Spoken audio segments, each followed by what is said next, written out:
Bonjour à toutes et à tous. Aujourd'hui, nouvel épisode, vous avez vu, dans un cadre complètement différent. On est dans un studio télé. Pourquoi ? Eh bien parce qu'on va parler un peu foot. On va se la jouer téléfoot et on va parler du football féminin. C'est la Coupe du Monde 2019 et elle se déroule en France. On a de la chance, il se passe plein de choses. Ça commence au Parc des Princes, ça a commencé hier. Ça continue également dans d'autres villes de France. Et cette équipe de France a des grandes chances de devenir championne du monde. En tout cas, elle est favorite. Et on en parle tout de suite. Alors je suis pas amateur de foot plus que ça en temps normal. Je regarde les grands matchs de la Coupe du Monde comme un petit peu tout le monde. Mais là, c'est la Coupe du Monde féminine qui se déroule en France. Ça commence bien pour cette équipe de France qui est quand même favorite, faut dire ce qui est. Cette équipe de France de football féminine est pressentie comme étant la favorite pour être championne du monde. Alors vous savez qu'actuellement l'équipe de France masculine est championne du monde, elle porte la petite étoile de champion du monde.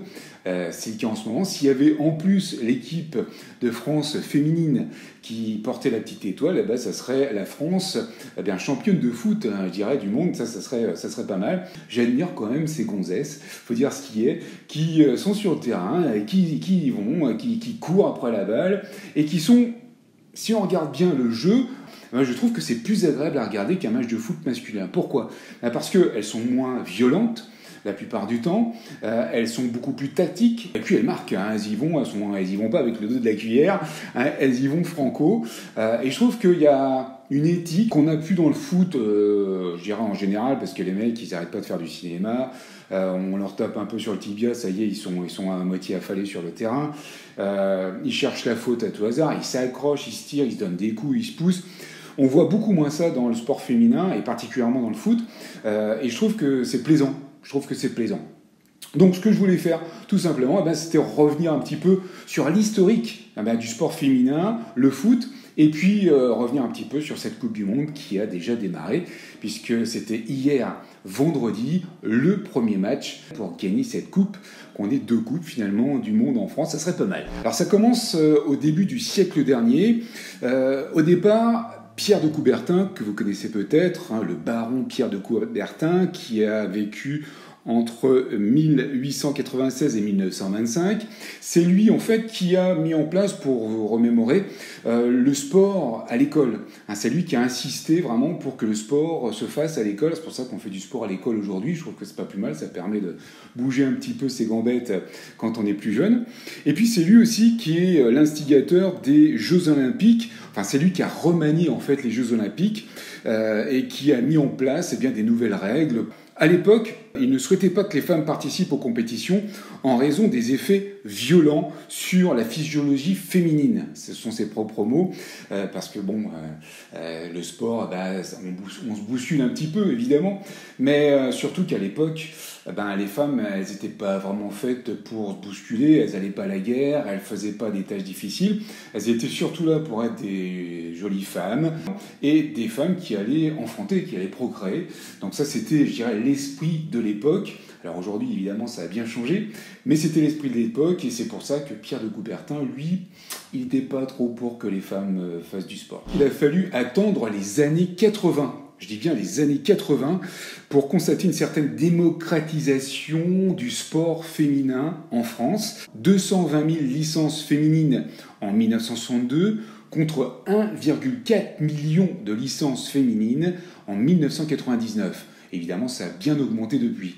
C'est pour vous donner quand même une échelle. Alors pour revenir au foot, sachez que en Europe, c'est l'Allemagne. L'Allemagne qui est le pays numéro 1 vraiment, avec 1 million de licenciés, avec une ligue professionnelle de football féminin également, qui est là depuis un bon moment déjà. Ensuite, après, on a outre-Atlantique les États-Unis qui, eux, utilisent le soccer. Le soccer, en fait, c'est le football, en fait, Nous, on dit le football, eux, ils disent le soccer, mais c'est la même chose. Sauf que aux États-Unis, vous le savez peut-être, il y a beaucoup de sports pour les étudiants. Il y a bien sûr des sports nationaux comme le baseball, comme le football américain. Mais le soccer est en bonne place, et particulièrement pour les filles qui adorent ça. Et évidemment, il n'y a aucune restriction, hein, c'est ouvert à tous. Et les filles sont en très bonne place. D'ailleurs, l'équipe américaine, justement, de cette Coupe du Monde 2019 est plutôt bien placée également. Elle pourrait éventuellement donner du fil à retordre à l'équipe de France. La Fédération française de football association, la fameuse FIFA, s'engage aujourd'hui à promouvoir le foot féminin, tant au niveau des joueuses, au niveau des entraîneuses, au niveau des arbitres, au niveau également de l'éducation, du management, de la promotion, de la compétition. Elle met vraiment maintenant tout en œuvre, on le voit bien avec cette Coupe du Monde 2019 française, avec tout ce qui se met en place, avec le logo, le fameux logo de la Coupe du Monde, avec également la mascotte également bien de cette Coupe du Monde 2019 féminine, et puis il y a toute évidemment la communication qui se fait autour de ça. Donc aujourd'hui vraiment, ça y est, c'est parti, la FIFA s'engage à mettre en avant le foot féminin. Alléluia.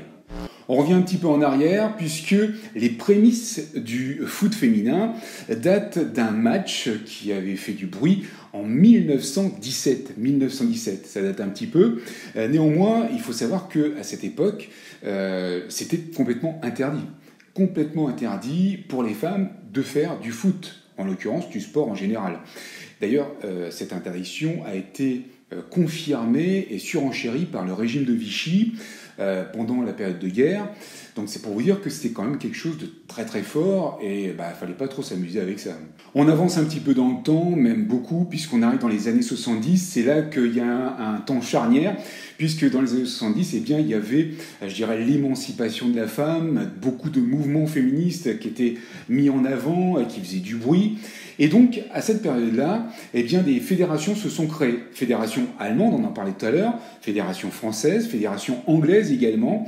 Donc, on commence à avoir des fédérations de foot féminin qui se mettent en place dans différents pays d'Europe. Alors, tout cela évolue évidemment d'année en année, selon la société française, européenne, mondiale, qui ouvre son esprit petit à petit à l'évolution justement de ce foot féminin qui devient de plus en plus apparent et visible. Et puis, en 2011, donc on a parcouru encore un long chemin, il y a Madame Henriques. Madame Henriques, c'est quelqu'un d'important au sein de la Fédération française de football, car elle est en charge du développement de la pratique féminine en France, et elle est à l'origine d'un plan fédéral de féminisation au sein de la Fédération française de foot. Donc cette dame-là, qui est toujours en place actuellement, milite véritablement et démocratise complètement le foot féminin au sein de la Fédération française de foot pour qu'il y ait des beaux événements comme c'est le cas pour cette Coupe du Monde 2019. En plus, depuis que l'équipe de France masculine est championne du monde, c'était en 2018, le public français et du monde entier est à l'écoute évidemment puisque l'équipe de France est favorite cette année.